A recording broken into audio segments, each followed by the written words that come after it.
Hello, everyone. Welcome to a new episode of Sox Machine Live. We are streaming finally again on our YouTube page at youtube.com/Sox Machine. And for those that are also watching on soxmachine.com, I'm Josh Nelson alongside Jim Margulis as we are bringing you this live stream on Thursday night, June 30th, 2022, as the Chicago White Sox just wrapped up their series against Los Angeles Angels, where they lost 2 out of 3. They end up losing the season series to the Angels 4-3 as the White Sox won 3 and the Angels won 4 as they split the 4-game series in late April, early May in Chicago.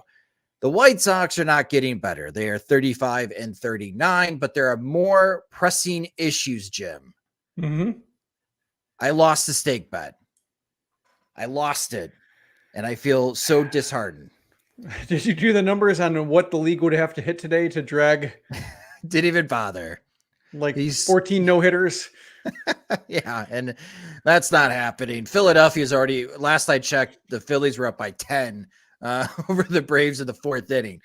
So that's not happening. So for those that knew about the stake bet, and for those that didn't, the stake bet was between me and our friend B-Flow from the 108. And this is when AJ Pollock was really struggling. And our bet, because I was confident as a AJ Pollock stan that he would bounce back, Jim. And on June 30th, his weighted runs created plus would be at 108 or better. And if it was, I would win another stake bet from B-Float because thanks to Rob Manfred, I won the MLB lockout stake bet.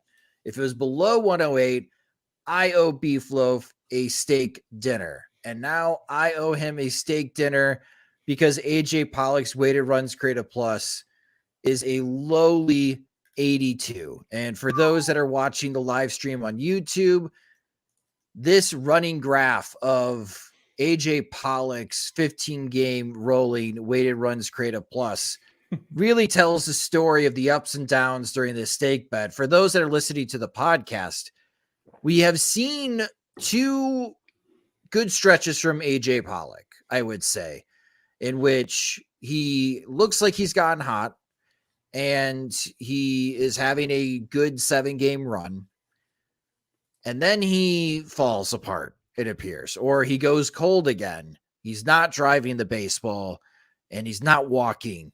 And just to compare, in 2022 so far, AJ Pollock's played 58 games for the White Sox.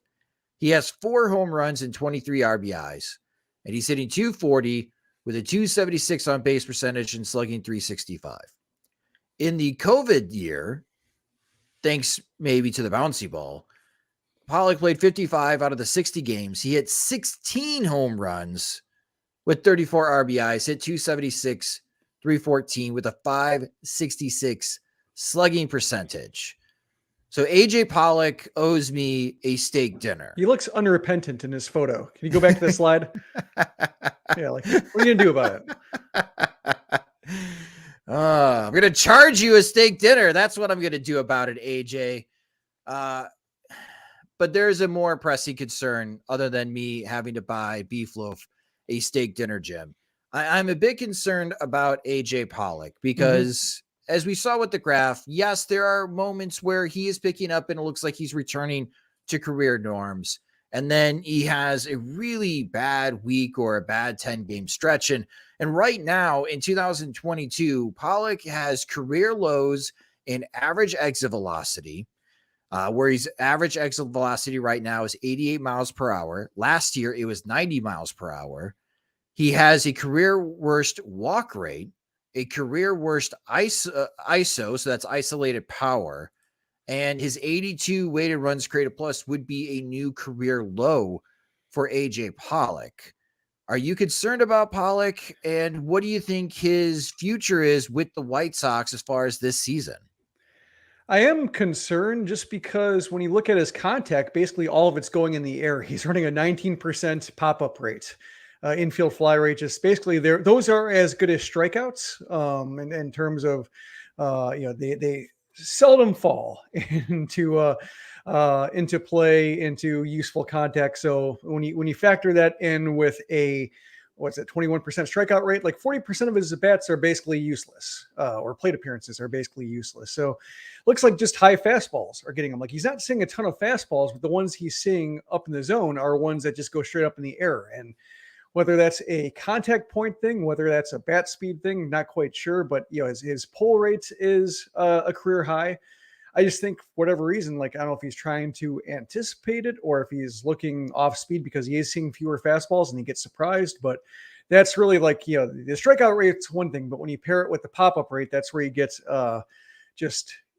it feels, you look at the strikeout rate, think, oh, it's not that bad. But then like when you see all those other just, useless contact, runners can't advance, especially like early in the count, free outs, they're even better for strikeouts, or even better than strikeouts for pitchers just because they use fewer pitches. It's just, that's kind of why it feels so lifeless. Yeah, lifeless is a good way of putting it. Because for this White Sox lineup, for example, Jose Abreu is having a pretty impressive 35 game run. He just came off a 4-hit night against the Angels. It means nothing because no one behind Jose Abreu is hitting the baseball. Mm-hmm. And unfortunately, there's no one in scoring position when Jose Abreu is hitting these singles right now. The White Sox are not capitalizing on this hot stretch that Jose Abreu is hitting. He's not hitting the ball out of the ballpark, but he has risen his season batting average to above 280. So it's getting back to career norms for Jose Abreu, with the exception of the home run. And that's where AJ Pollock enters the picture.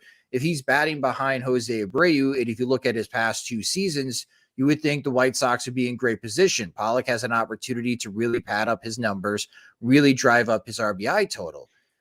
We knew the Adam Eaton signing last year was a terrible idea because we were able to identify certain metrics, Jim, to point to red alert that the White Sox should not make this move. Mm-hmm. Was I too blinded in my AJ Pollock love to not see the signs that maybe this trade between the Dodgers and White Sox for Kimbrel and Pollock was not going to go as well as we would hope?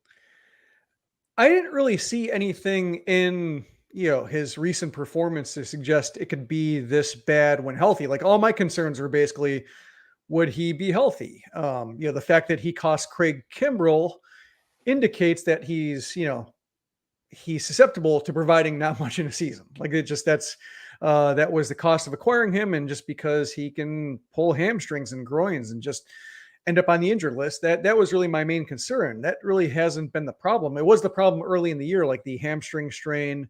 And then he didn't go on he went in the injured list, did not have a rehab stint. And then he spent all of April basically using that as a rehab stint. So that was like April. The early stuff was directly attributable to injuries. This one, it doesn't seem like it. We've heard so much, maybe it just gets lost in all the other leg injuries and the guys playing under certain restrictions and one's being accused of loafing and Tony La Russa has to say after the fact that they're not running on purpose.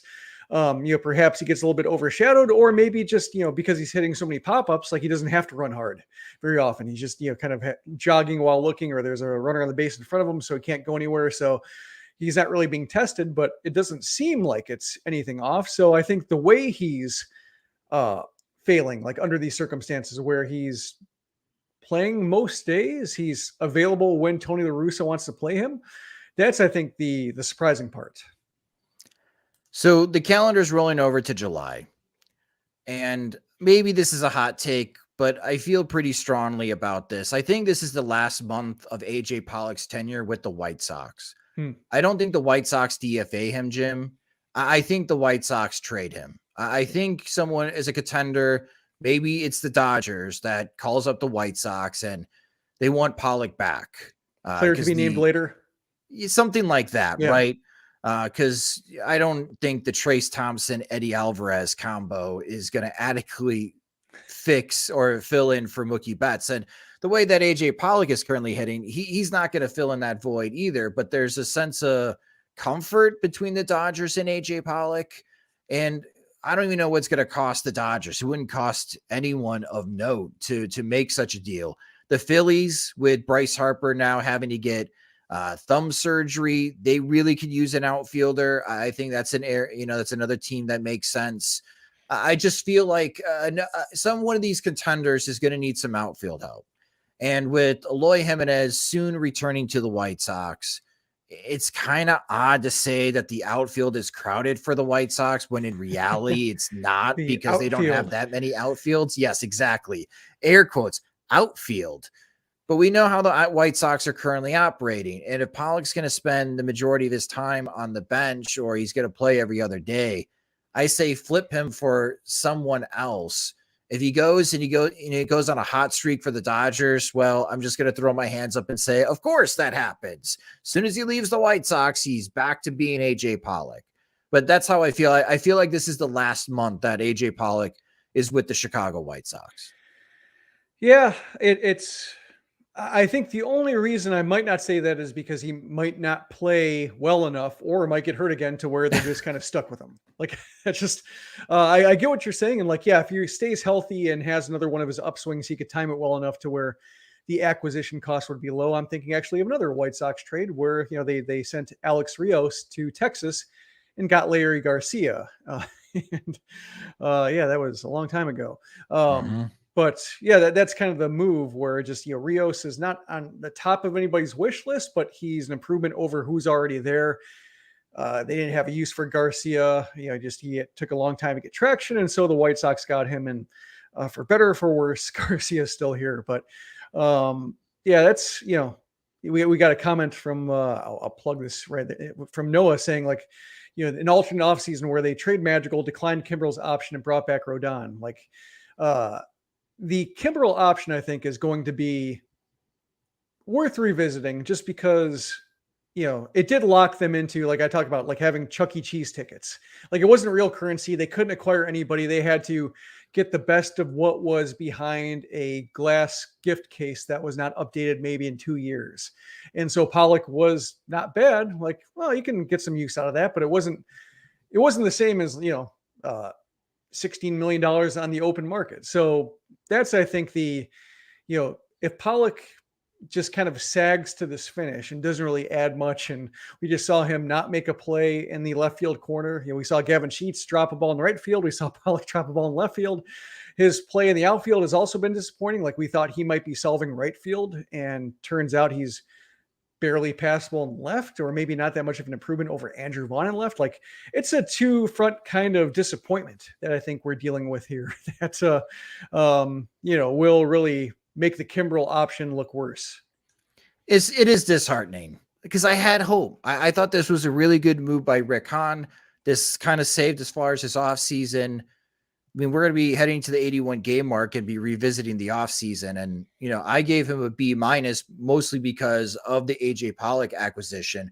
But here we are approaching the first half of the 2022 season in the books. And it's like, nope, your offseason is an F because the move that I thought that saved your offseason is turning out this guy is having a career worst season. And he's been mostly as healthy that you can possibly ask AJ Pollock to be. I do like the trade ideas in the comment section. And made the team worse. No kidding. I like this trade idea from our friend down in New Zealand, Shane Harmon, Patreon supporter, AJ Pollock for Trace Thompson and Carson Fulmer. Let's do it. Charlotte needs pitchers. If you are a human being that could throw a baseball, you should report down to Charlotte. They really need pitchers. Let me look up Carson Fulmer's numbers real quick. Yeah, you do that. The other point that people are also bringing up is that AJ Pollock has this player option for next season. It is $10 million. It is a $5 million buyout.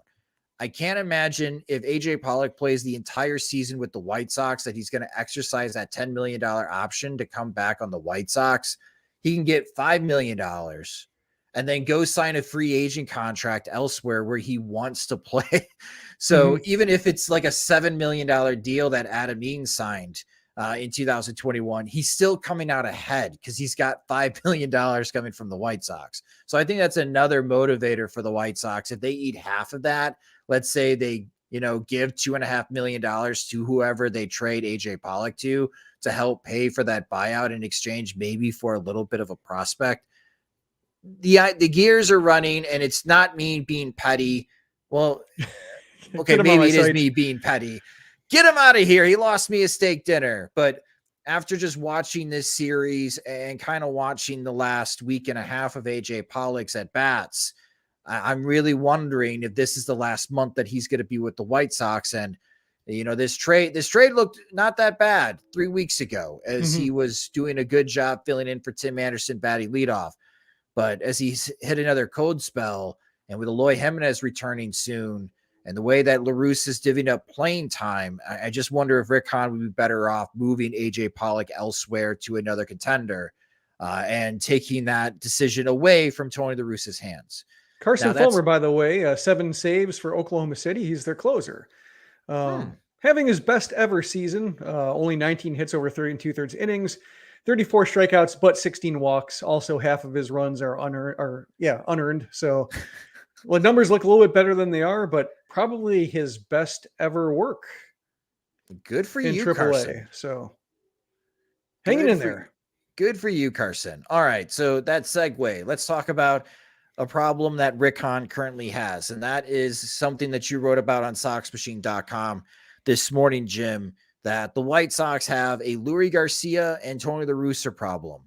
You want to go a little bit more in depth as far as what your thought process for those that didn't get a chance to read your column this morning and they are currently watching the live stream?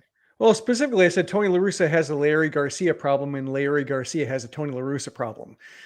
They both make each other worse and make each other look worse with their performances, thought process behind playing them. Just twice in a series, he has to appear in high leverage, once because he's brought in as a defensive sub and then has to hit for himself because Reynaldo Lopez blows the lead. And we saw this last year with Billy Hamilton. Well, it was kind of a double dose of Billy Hamilton and Garcia, to where they would enter as defensive subs, then they would come around and, you would think, logically speaking, if you sub somebody out or if you bring somebody in for defensive purposes who wasn't good enough to start, that player would be subbed out for offensive purposes if that run is needed, like if there is no more inning to play. And on Monday, Garcia is the last one up. He's the last line defense in a 1-run game, and he grounds up to second. And just did not, wasn't any, I don't think there was any thought process. We've seen Garcia hit for himself enough in these situations to know that, La Russa really wasn't considering anything else. He was, to use a line from last year, looking for a single, even though Garcia's, OBP rounds down to 200, like he doesn't keep the line moving even. So there's that. Then on Wednesday, just has to, or La Russa has to let Garcia hit for himself against the lefty. It was weird that whole inning because he had, Gavin Sheets there, like Shohei Ohtani was pitching for himself. They had a lefty warmed up, ready to go, but they did not bring him in for Sheets, I think, because I'm trying to think of his name. Is it Ben Montgomery, the interim manager of the Angels? Yeah, the bench coach. Yeah, he was like on guard of like, okay, if I bring in a lefty against Sheets, they're going to counter with a righty for Vaughn. So I trust Ohtani against lefty versus Quijada versus a righty and Vaughn or even Jake Berger. And it turns out like that, he didn't need to be guarded against that move because Quijada comes in, turns Garcia around as a righty. You have Andrew Vaughn. If he truly doesn't have his legs, like La Russa says, you have Jake Berger and you have Adam Hazley, who can come in and be a defensive outfielder. And then if he's needed to be replaced again, you have Vaughn as last line.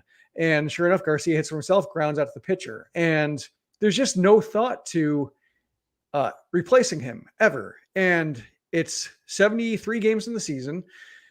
We're basically at halfway point. This is 3 months now, April, May, June. There are no more games in June. So 3 full months of near league worst hitting, just about league worst hitting. And, and I think the frustrating part is La Russa after the game says that he doesn't look at results. It's too easy to look at results and then, say like, pretend that you're making decisions off of this. Like, well, one, you should look at the results halfway in the season. Like that tells you, it's one thing if it's like a bad week, rough week, hard contact. Like, I'm thinking like Melky Cabrera's first year at the White Sox where he had a miserable line, but part of it was just like all his good contact was ending up in gloves. Like this is not that. And then just more of a matter of like, it's, we were first guessing this, like everybody in my Twitter feed, everybody, people being retweeted were just saying like, so, Vaughn, Right. Vaughn. And then Scott Merkin said that, I think he was the one who said that Vaughn was going to be unavailable, give him 2 days off. And then, so the answer is burger. It wasn't like, it wasn't like down to one player being unavailable. It was just the thought process being terrible. And for some reason, he just, like I wrote about, not this post week, but in a post on Sunday, because we have to talk about this way too much. Like, it's not the biggest problem. La Russa isn't even the biggest problem with the White Sox, but like, it's one of the few things that's easy to fix. And it reminds me of like just the whole debate or the government pressing on action for right to repair. Like Harley Davidson has had to make amends because they have just too many specialized parts that require dealer intervention when people want to work on themselves. Like the McFlurry machines are the kind of the ones that kick them all off because they're always out, and part of the service contract is like made to just allow these companies to make extra money. John Deere is another company that farmers are pissed off at because they don't just make it easy for farmers to repair their own stuff. And this is kind of what it feels like. It's that same court of unfairness. Like, just like, okay, maybe I don't have the know-how to fix a Yohan Moncada size problem or a Yasmani Grandal size problem. Like, I'm going to leave that to the pros, or I'm going to say like, well, this is going to be rough here for us. But like, I can tinker. I can tinker. I can change Leury Garcias all day. I can do that. My dad taught me how to do that when I was 10. Like these are the kind of small repairs you can make over the course of a season that just make it, easier to deal with and get more life and enjoyment out of the product. And you don't get dragged down by stupid stuff. And I think, I understand, why somebody likes Garcia and why, like, I feel bad for him because like he's being put in a position to fail. Like, he's not supposed to play this much. Like, I think, La Russa said last year that he's not a utility player. He's a starter who plays all over the place. And I think that's still the mindset. And no matter, like, I don't know how more poorly he has to play. Like, maybe just take strikeouts. Maybe it takes like a 35% strikeout rate in order for him to say like, oh, those are bad at bats. Weak 4 threes. That's just missing it.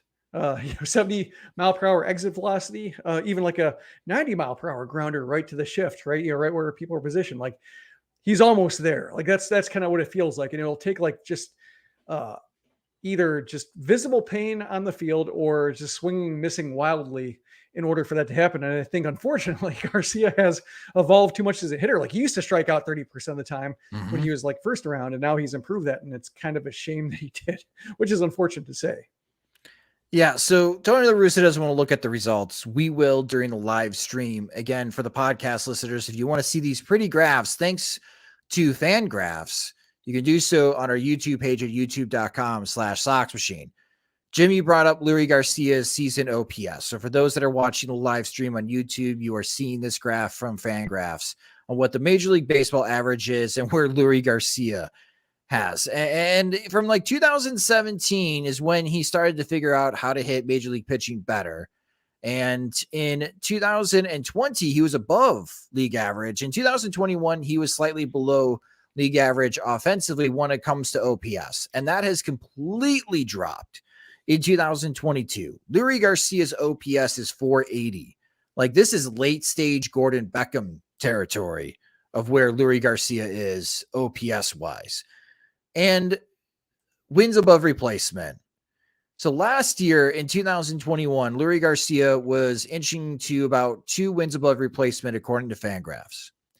He is at negative 0.9 WAR, so almost negative 1 WAR on the season.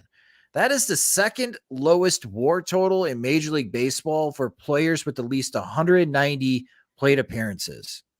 And then his wins probability added. All right. So he's a player that helps us win games.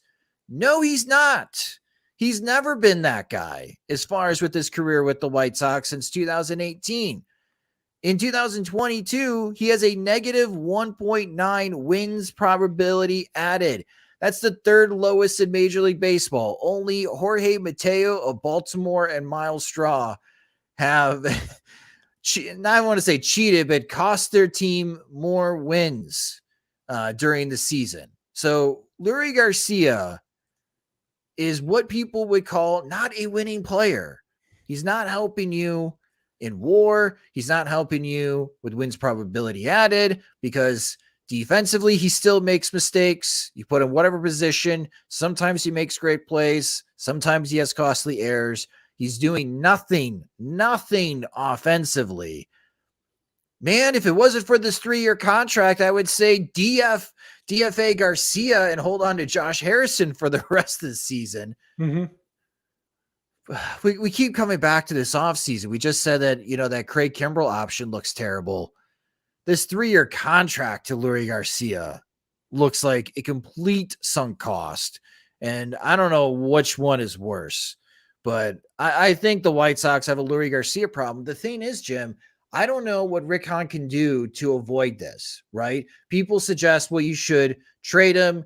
You should cut him. I mean, is Jerry Reinsdorf going to be okay paying a baseball player for the next 2 seasons to play for somebody else or to be playing in AAA while he's getting major league cash because your GM signed him to a dumb 3-year deal? Mm-hmm. The Jeff Keppinger precedent is next May. Next May. So the Jeff Keppinger precedent is next May. Terrible band name. I don't know if I could wait. I don't know if my sanity can wait that long, but no one's going to want Garcia in a trade because, again, he's one of the worst position players in all of Major League Baseball right now. So I don't know if you can moneyball your way out of this. And when I say moneyball, the movie Moneyball, to avoid the situation of having La Russa consistently play Leury Garcia. It's just, it's really odd. And when I read your column, Jim, yeah, what drives me crazy about Tony La Russa and has me starting to doubt his Hall of Fame credibility of decision-making while he's managing the White Sox really could be boiled down to how he uses Leury Garcia. It's like the worst of Tony La Russa's managing abilities are surrounded by his decision-making with Leury Garcia. The damn phrase observational analytics. That's nothing. That's just just call it what it is. My eyes and my gut mean more to me in my decision-making than the numbers. Just come out and say it, boomer. Like, that's just what I yell at the TV when I hear that. And based on his observational analytics, Leury Garcia is close. Close to what? I don't know. But the results are the results. Leury Garcia is one of the worst position players in all of Major League Baseball right now. He should not be playing as much as he has. And I would not be shocked if he started all 3 games in San Francisco and we're all going to be a little nutty because of it. But we got a question about who is worse. It's Christian Pache of Oakland. He's the one player who's worse, a -1 win or 1 win below replacement, batting 159, 203 OBP, 224 slugging. So same neighborhood, 427 OPS. And there was some promise when he was with Atlanta, but that's not going well. Beef Loaf mentioned that, La Russa has a soft spot for bench players. And like he loved McEwing. He loved Aaron Miles. He loved Skip Schumacher. And he loved Garcia. And it was fine when Garcia was a 2-win player and managed to break through that kind of 1-win glass ceiling that he had to deal with and kept producing at various positions well. But now it's just like, and what annoys me is like, it's too easy to judge off results. Like, you're 73 games in and your postseason chances have plummeted from 73% to 41. Like, that's what you say when you're getting ripped off. Like that's what you hear from like a contractor when they're like, oh, this doesn't look like, oh, well, it's this, it's going to look better in the end. But, to the untrained eye, like, no, I feel like I'm getting ripped off. I feel like this is a Better Business Bureau complaint in the making. Just like when you're this far into a project and you see it going terribly wrong, nothing lining up, nothing square, there's stagnant water. There's just all this kind of thing you're looking at and just being like, no, I'm going to bring in somebody like this is the case where it's like, I want to bring in somebody else for second opinion. I want to bring in another contractor, say like, or a contractor friend or a friend of a friend can say, can I just, bend your ear about this? I'll pay you like $50 to come out just to want to know if this is going the wrong way, and if so, tell me what to say. Like that's kind of where I am with La Russa. It feels like it does feel like a ripoff. Well, we've talked about two bad things. Let's talk about something positive. Okay. All right. Even though things are not going all that great for the White Sox at the moment, Lucas Giolito, he bounced back, Jim, as he went 6 innings, 6 hits allowed, only 2 earned runs to the Angels, no homers, just walked 1 and struck out 6. So in that start against the Angels, what do you think worked out for him? It feels like there was a bit of luck. The first things I looked for like, to try to get back to his old self was fastball spin rate, which was where it's been, fastball velocity, which is where it's been in the same kind of error bar. So like that, he wasn't like throwing smoke and he wasn't, getting any kind of huge jump, but it seemed like it was like, there was a lot of firm contact, not hard contact, but like 90-mile-per-hour contact, just went to places, but also like he did execute in a way that like he was able to throw his slider more than his changeup. Like I think he got off of the idea of throwing changeups to righties to get back in the count. Like he was more considered with how he used his changeup. He only threw it 22 times, got 10 whiffs on 22 changeups, but he had the count. He had the counts he wanted when he was trying to throw them. He wasn't trying to sneak anything past anybody. And just like maybe the idea of him throwing 22 changeups in one start is enough for hitters who are maybe looking for that pitch in bad counts to be like, like the scouting report I had is outdated. Like it just, I can't quite cheat off their test because the answers are slightly different this time around and they're in a different order. So I think he helped himself out by just better location on his pitches. The question is, I think, can he continue to get decent results out of a fastball that doesn't really still have the characteristics of what made it so good in his Cy Young finish seasons and, what that allowed him to do with his changeup as a result. Yeah, we're going to see Lucas Giolito this weekend as we'll preview the upcoming series between the White Sox and the San Francisco Giants in a moment. But I'm glad you brought up these points, Jim, because when you look at the data, and we talked about this in our last episode together last Monday before Lucas made that start against the Angels, we wanted to take a look at the 4-seam spin rate. Can he recapture some of that spin? The answer to that was no. His average spin rate on his 4-seamer was below 31 RPMs from his season average. And yeah, as you mentioned, the one whiff on a 4-seam fastball, like if you look at the called strike whiff rate, it's at 29%, which is pretty good. 11 of those fastballs were called strikes. So I think you're onto something that maybe the Angels hitters didn't get the best game plan, or they did not scout Lucas Giolito very well. Or they scouted him too recently. Like maybe just, Giolito hit a dead end and they were still thinking he was going to, bash his head against that wall. Yeah, because 11 called strikes on a 4-seam fastball that's averaging 93 miles per hour with the velocity. That's odd to me, especially with the way that the Angels have been swinging the bats and how much power that they have. So I could buy into the luck factor that maybe Lucas Giolito got a little lucky with the fastball. But I have to say that whiff rate on the changeup is mighty impressive. 71%. It looked legit. Like he wasn't throwing. I don't think he had many counts where he was throwing a get me over changeup. Like let's just have them way out in front, pull it foul, get me back in the count. Like it looked like he had set up his plate appearances well enough to use them to do damage. Yeah, he struck out Mike Trout a couple of times, and he struck out Shohei Ohtani. So those are the at-bats that give me a little bit more confidence in saying that, yeah, Lucas Giolito had a bounce-back start. This is great. Hopefully he can continue this and carry this into his next starts for the White Sox because they have some big games coming up where they really need Lucas Giolito, the old Lucas Giolito, to show up for the Chicago White Sox. As again, when they come back, they have all these AL Central games before the All-Star break. And something else that caught my attention. So the month of June is over for Lucas Giolito. His month ERA is 7.67. And that month ERA is higher than what Dallas Keuchel's ERA was in the month of May before he got DFA'd at 7.36. We're not big into win-loss records for specific pitchers on this show, However, I am curious in your thoughts, Jim, because I looked up win-loss records when a starting pitcher is starting for their team. Mm-hmm. And Dylan Cease this year, when he starts, the White Sox are 11-4. That's pretty good. 11 wins out of 15 starts. You take that. That feels pretty good as a White Sox fan that when Dylan Cease is on the mound, the White Sox have a really good chance of winning tonight. Michael Kopech starts. The White Sox are 5-9.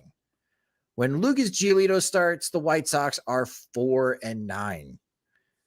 So the way that they play, the very few runs that they score for Michael Kopech, I've been noticing in his game logs where the opponent only scores 4 runs, but the White Sox scored 1 run in support of Michael Kopech. Like, it washes away the White Sox offensive performances and also defense to a point behind Kopech and Giolito, like washes away all of the advantage that they build up in the Dylan Cease starts.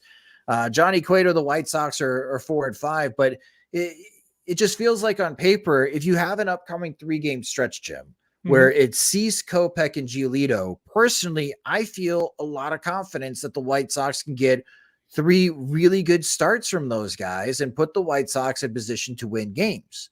Well, right now they're only winning consistently the Dylan Cease starts, and they're falling on their face with the Lucas Giolito and Michael Kopech starts, and that kind of leads to being disheartened again.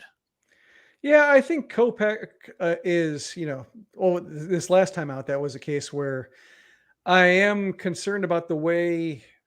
I'm not concerned about the way he looks. Like, he's fine for the way he looks, and I expected him to be uneven going the season through the 6-month grind. And I think it's a minor miracle that knee injury he suffered that knocked him out of the first inning earlier in the month, like, did not result in him going on the injured list, and he's still a functional pitcher. But the way La Russa handled him in the 6th inning, and I first guessed it on Twitter, just said, like, I don't know if I like this. 90 pitches, kind of labored through the 5th. Struck out Ohtani, but then 3 pitches later, single, line drive single, homer to center. They're down 4-0. And, it's a case where, well, that was a staggering stat to me. Like, I did not expect it. I figured, like, Kopech, I knew Kopech had starts where he was basically unhittable, especially like after an early stumble. But I didn't realize 3rd time through hitters were 0-for-29 against him when seeing him a 3rd time in the game. So that one I kind of understood, but, I also thought, like, just with the, with the way he's looked since the knee injury, like, velocity's down a little bit, life has been down a little bit. Like, just, I don't know if that fastball has the jump that it does. Like Carlos Rodon, remember when he made his leap, he could ramp up that fastball velocity late. It was like he was his own reliever. And so, like, second time through, like, his 3rd time through numbers are great because, like, oh, now I'm a guy with 99 mile per hour fastball versus 94 the first time he saw me. Kopech, his velocity is going down, so I think he's more ordinary. So I think he's more of a case where he has to be managed more carefully in those later innings. But I think, his outings have been, early stumble, and then the offense doesn't come back. Giolito is the one I think it's been disappointing just because he's given up homers. Like, he's had the homer problem. And that's the other good thing about the start is it broke a 5-start streak of allowing homers. Like, he'd given up, let me see, 9 homers over his previous 5 starts. So to have no homers against the Angels, the ball stayed in the park. Like, that's another point in the favor that I forgot to mention. Well, we'll see on how Lucas Giolito performs against the San Francisco Giants, as that will be the next opponent for the Chicago White Sox as they head up Northern California from Anaheim and visit San Francisco. The San Francisco Giants are at 40-34, so that's a pretty good start. But when you are in the National League West with a team like the Los Angeles Dodgers and a team that's been playing really good baseball in the San Diego Padres, 40-34 is not going to cut it if you're trying to repeat as the National League West champions, as the Giants did last year, shocking the baseball world. They're currently 3rd place. They're 6 games back of the Dodgers. They're currently 1 game back of the wild card. So if the season were to end today, the Giants would not be in the postseason. And that's getting some San Francisco Giants fans beginning to sweat out in the Bay. They have not been playing great baseball their last 10 games. The Giants are 3-7. They are 21-17 at home this season. So it's not exactly a walk in the park for the Chicago White Sox.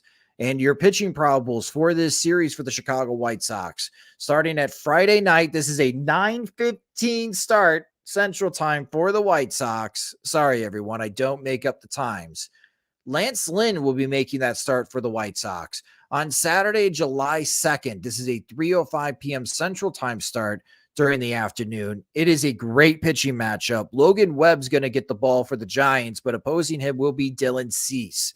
And then on Sunday, on July 3rd at 3:05 p.m. Central Time, it will be Lucas Giolito for the White Sox. And after this series, the White Sox come home and they play the Minnesota Twins over 4th of July, and they'll have that 3-game series to start off a 7-game homestand, as they'll have a 4-game series against the Detroit Tigers from Thursday through Sunday next week. That is a big week for the White Sox. But first, they got to take care of business in San Francisco. And when I'm looking at this Giants team, Jim, one player in particular really jumps out at me, and that's Jock Peterson. We have spoken a lot about Jock Peterson and his possible fits with the Chicago White Sox. Jock Peterson might be going to the All-Star game this year because he's hit 17 home runs already and has a 933 OPS. And Jim, that would look really good on the White Sox right now.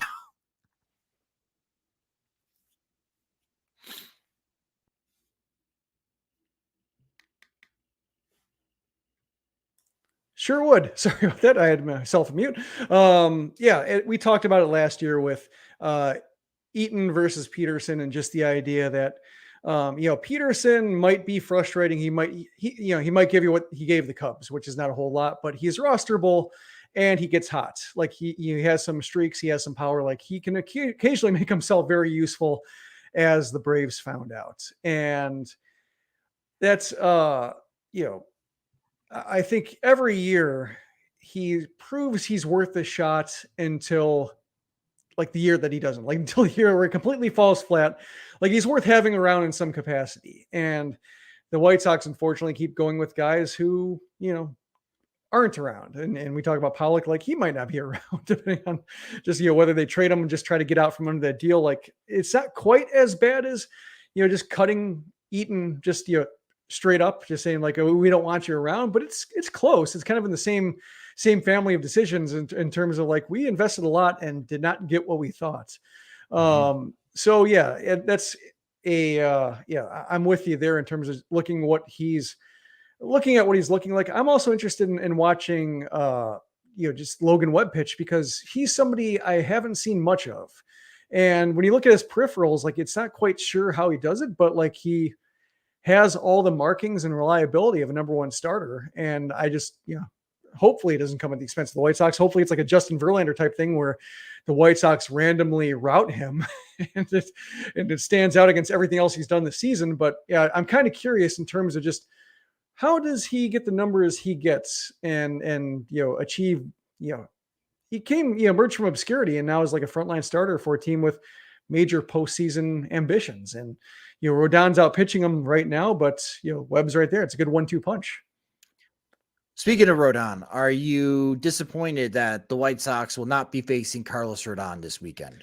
Yes and no. I wouldn't mind seeing him just to kind of, as a writer, somebody who's, producing content, that's easy content, to, write about what, the White Sox might be missing from what they saw, but, it is tough. And, you do get a lot of like, when it comes to the Rodon decision, like, I understood why the White Sox, did not issue him the qualifying offer when I thought they would be using that money a lot more aggressively. Like they would try to super solve another position because they looked at Rodon saying, we got that season for $3 million.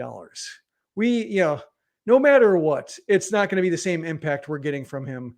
So we're going to try to just apply that elsewhere. We like what Kopech can do. We can maybe get like Johnny Cueto as, probably, not him as a name necessarily, but like we can find somebody like Cueto, provide like an impact and shore up the rotation.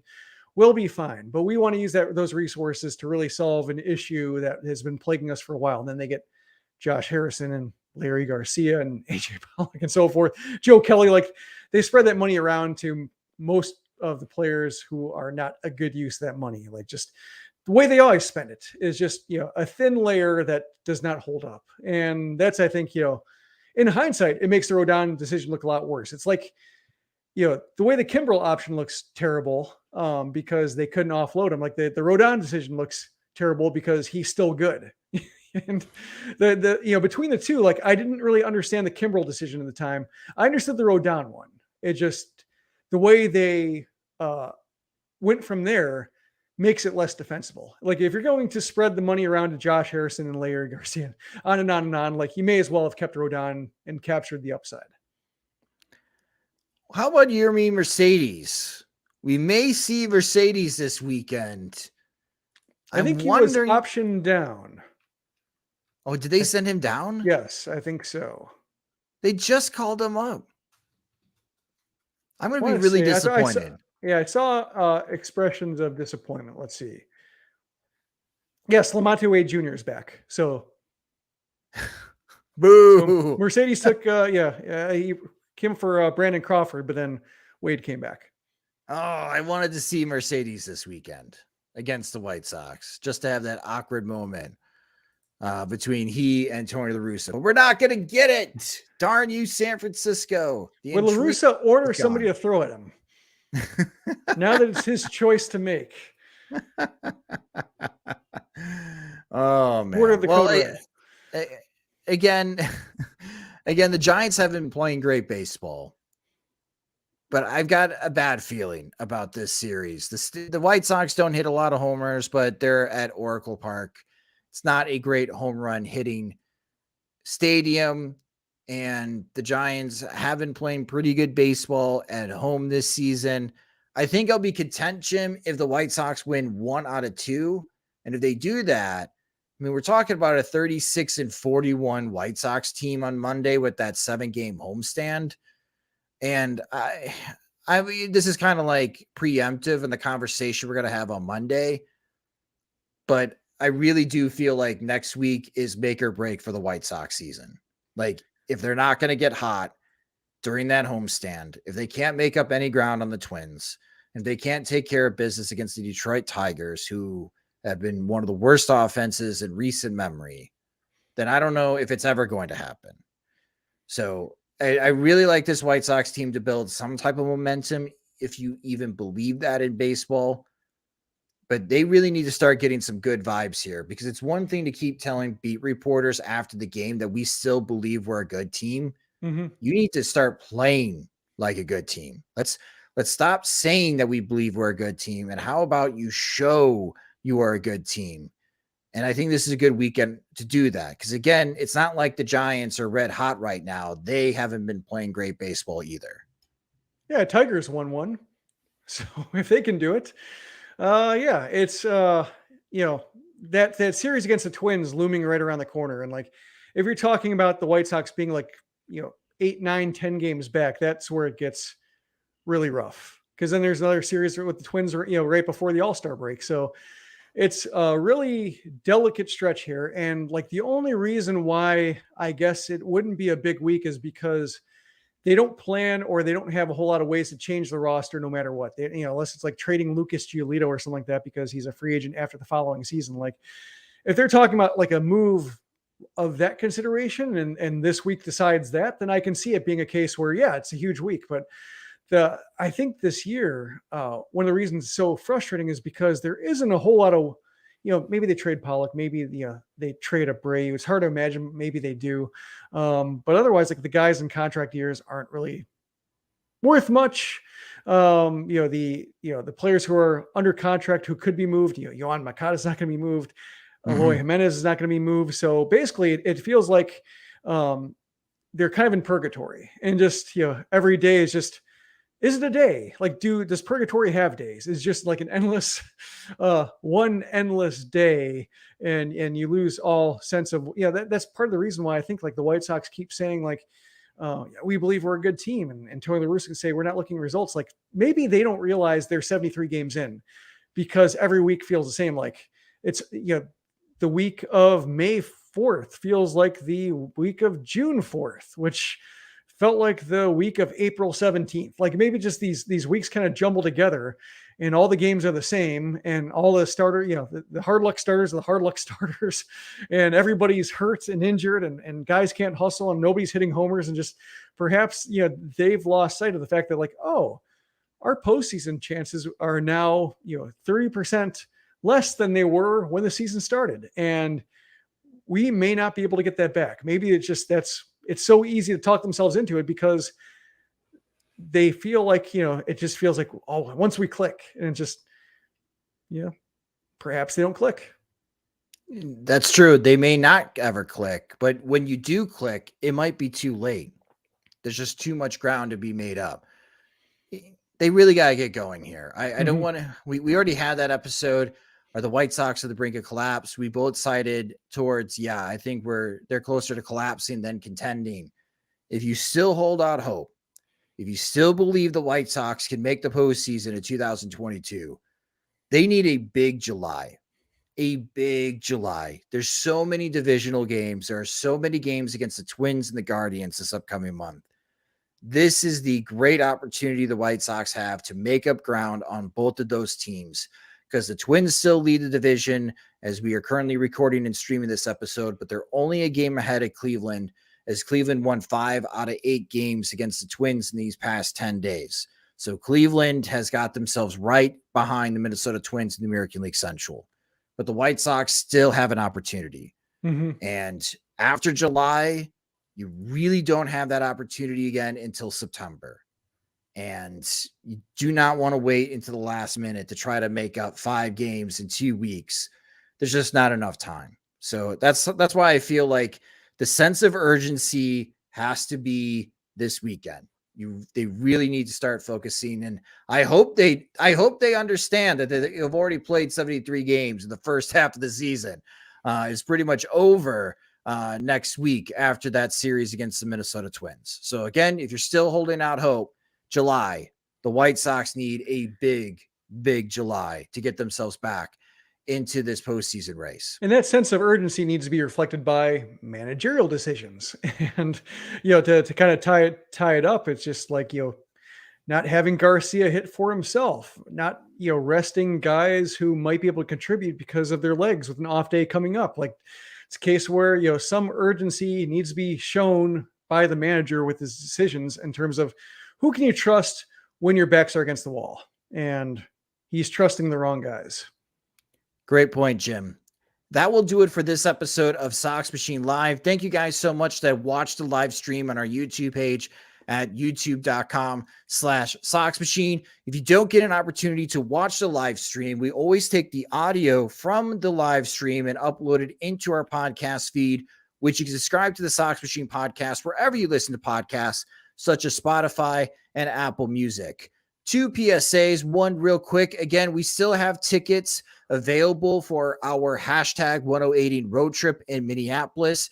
We are having a pregame party before the White Sox play the Minnesota Twins in Minneapolis on Saturday, July 16th. The location is the North Loop Galley. It's $30 per person, and you get 3 drink tickets with your purchase, as your purchase helps buy not only booze, but also helps secure the location so White Sox fans have a comfortable spot to pregame before we all go into the game. We have about 50 tickets remaining, as we do have a capacity of 150 people. So if you are going to be in Minneapolis that weekend and you are now just hearing about this, you can buy your tickets on soxmachine.com. Again, they're just $30 per person. If you just discovered Sox Machine or have been a longtime lurker, you can also help support us at patreon.com/Sox Machine, where our Patreon supporters, they get more. They get exclusive content, ad-free versions of the podcast and website, and the first opportunity to purchase our Sox Machine swag. Monthly plans start at $2, and you can save with an annual subscription. Again, you can sign up at patreon.com/Sox Machine. Sox Machine Live is a production of SoxMachine.com, your home for all things Chicago White Sox baseball, and part of the Blue Wire Podcast Network. Alongside Jim Margulis, I'm Josh Nelson. Thanks for watching and listening.